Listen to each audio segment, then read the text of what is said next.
देश में बिहार एकमात्र ऐसा राज्य है जहां पिछले 10 साल में 11% सिंचित भूमि कम हो गई है।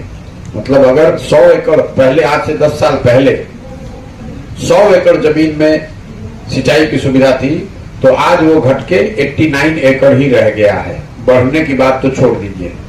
और सामान्यतः जिन गांवों में, जिन एरिया में हम लोग घूम रहे हैं, जल प्रबंधन को लेकर जो सरकार की अदूरदर्शिता है या जो नाकामी है, वो इसमें झलकती है कि ज्यादातर जो खेती करने वाले लोग हैं, या तो उनको बाढ़ का सामना करना पड़ रहा है या उनको सुखाड़ का सामना करना पड़ रहा है।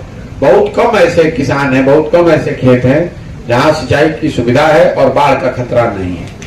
और जल जमाव, नदियों का कटाव, ये समस्या तो इसके ऊपर से है। तो पूरा जो जल प्रबंधन है खेती से जुड़ा हुआ, उसकी जो किसानों की हालत है, जल प्रबंधन की खराबी, जल प्रबंधन की कुव्यवस्था की वजह से किसानों की मुसीबत बहुत ज्यादा है।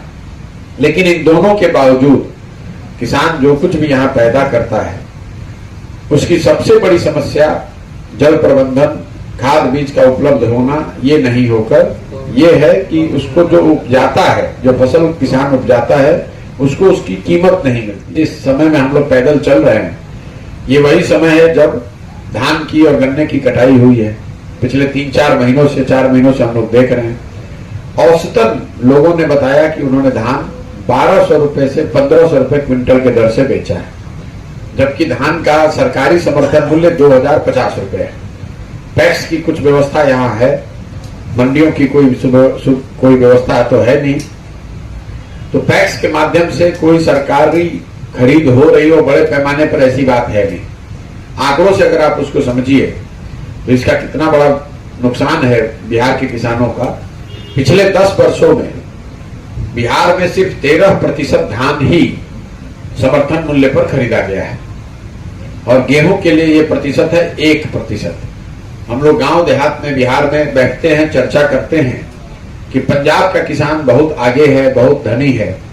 तो पंजाब के लिए, आपके परिप्रेक्ष्य के लिए बता दूं कि पंजाब में 70% धान और गेहूं समर्थन मूल्य पर सरकार या सरकार की एजेंसियों के द्वारा खरीदा जाता है। बिहार में वो आंकड़ा है 13% और 1%। इसका अगर आप आर्थिक परिणाम देखेंगे तो आपको पता चलेगा कि बिहार में समर्थन मूल्य पर फसलों के न खरीदे जाने की वजह से हर साल किसानों को करीब 25,000 करोड़ रुपए का नुकसान हो रहा है। शराबबंदी को लेकर मैंने पदयात्रा से पहले ही स्टांस अपना क्लियर कर दिया है। मैं एकमात्र व्यक्ति यहाँ हूँ जो राजनीतिक क्षेत्र में है, जो कि खुले मन से, खुले तरीके से हर दिन ये कह रहा है कि शराबबंदी बिल्कुल रेट्रोग्रेड मूव है, इसको हटाया जाना चाहिए। भाजपा के लोग जो कह रहे हैं कि शराबबंदी हटाया जाए, ये तो तब हटाने की भी नहीं कर रहे हैं। वो कह रहे हैं शराबबंदी से नुकसान हो रहा है, वो तब जब वो सत्ता में नहीं है। आरजेडी के लोग जब विपक्ष में थे तो इसके विरोध में थे, आज इसके पक्ष में है। मैं आपको पहले दिन से कह रहा हूं कि शराबबंदी बिहार के लिए कोई इसका फायदा नहीं, इसके सारे नुकसान हैं, और इसके लिए आपको गांव में जाने की जरूरत नहीं है, बिहार की स्थिति को समझने की जरूरत नहीं है। दुनिया भर में कोई ऐसा उदाहरण है नहीं जहां किसी राज्य ने, किसी देश ने, किसी समाज ने शराबबंदी के जरिए अपना सामाजिक राजनीतिक उत्थान किया हो। दूसरी बात, लोग बताते हैं कि गांधी जी ने शराबबंदी की बात कही, तो वो बात भी सिरे से गलत है। मैं खारिज करता हूं, कैमरे पर आपको चुनौती भी दे रहा हूं, रोज बोलता हूं। अगर आपने गांधी को, किसी ने जो पढ़ा है, पढ़ने या समझने का दावा करता है, वो मुझे लाकर दिखा दे कि गांधी जी ने ये कहाँ कहा है कि सरकार को शराबबंदी लागू करना चाहिए। गांधी जी ने जीवन के कई वर्च्यूज की बात करी। उन्होंने ये कहा आप वेजिटेरियन होना अच्छा है।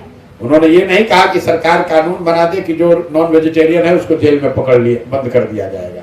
गांधी जी ने उसी संदर्भ में ये कहा कि शराब पीना बुरी बात है, इस रोके जाने के लिए समाज को प्रयास करना चाहिए।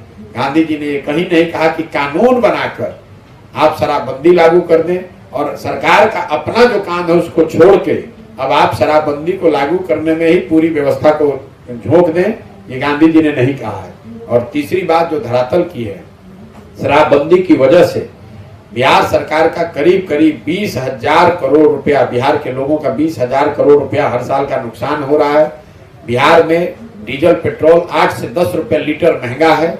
बिहार में जितनी निबंधन होती है, क्योंकि जो ये 20,000 करोड़ रुपए का नुकसान हो रहा है, तो आएगा कहां से? तो पेट्रोल डीजल पे टैक्स सबसे ज्यादा है, 10 रुपए लीटर पे आप और हम ज्यादा दे रहे हैं। जो आप जमीन की रजिस्ट्री करते हैं उसमें बिहार का दर जो है, बिहार में निबंधन के जो रेट है वो पूरे भारत में सबसे ज्यादा है। अगर किराया